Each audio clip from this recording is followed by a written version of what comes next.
how do we bridge that gap between how many calories we burn versus how many calories we can consume during a training session or a race? Let's take a deep look at this. When you eat food on a daily basis, your body converts edible carbohydrates into stored glycogen.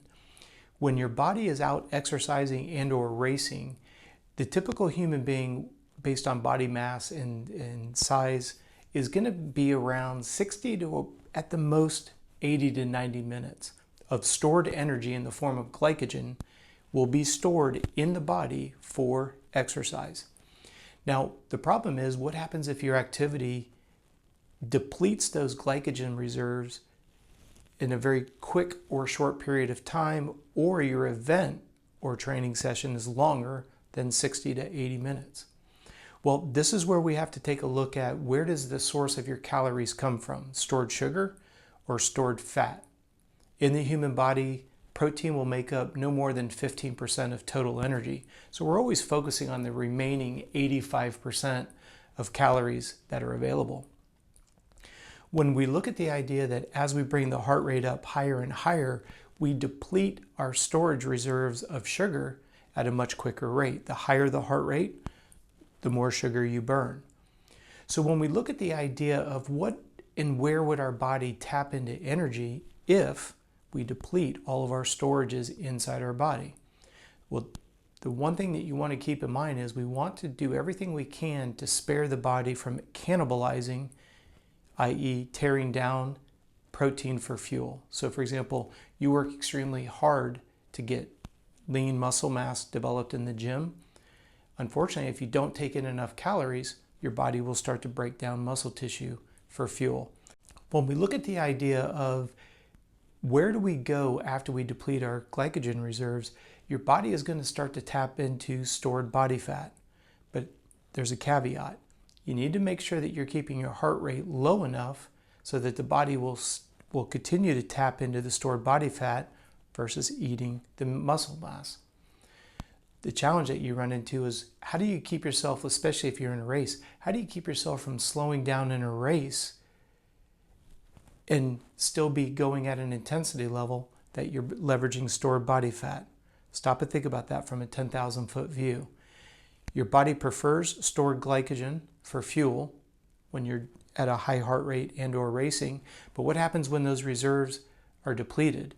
Your body's going to want to start to tap into stored body fat, and this is why it's so incredibly important that you work on enhancing that aerobic engine. I have a sports drink company known as Energy Fuel, and yes, your body is going to be able to take that energy fuel and convert it to energy, but look at your Garmin dashboard.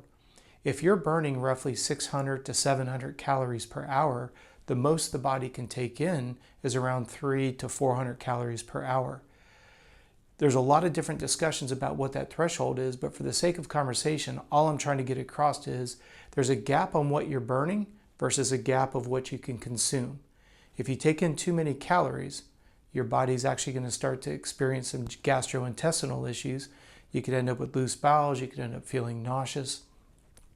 Not something that you want during a high quality workout, and obviously not during a race. So when we look at bridging that gap between what the body needs to sustain its intensity levels, you're going to have to teach yourself to be able to go faster. That's the key word, to go faster at a lower heart rate. So this is why developing your aerobic engine is incredibly important. You need to have a great base of strength, raw power, muscular endurance, and then you have to be able to back that up with a large aerobic capacity. So when you're looking at the volume of work that you're doing on a weekly basis, make sure that you're putting a lion's share of that in the aerobic category. Now, it's beyond the scope of this video, but obviously we have to take into consideration periodization, preseason, pre-competitive, competitive phase 1, 2, and 3, depending on the length of your season. You put all that together, you have another reason to embrace aerobic training when you're looking to bridge that gap between what your body needs exercise-wise, again denoted in the Garmin calorie burn rate, versus what you can take in and digest and assimilate and convert to energy. Your body's always going to tap into that stored body fat. So make sure you enhance that energy system. I hope you found this video to be helpful and informative. If you did, I'd really appreciate if you'd like and subscribe. If you happen to have a question, please don't hesitate to reach out to me and my team. We'd love to get back to you. contact@coachrob.com.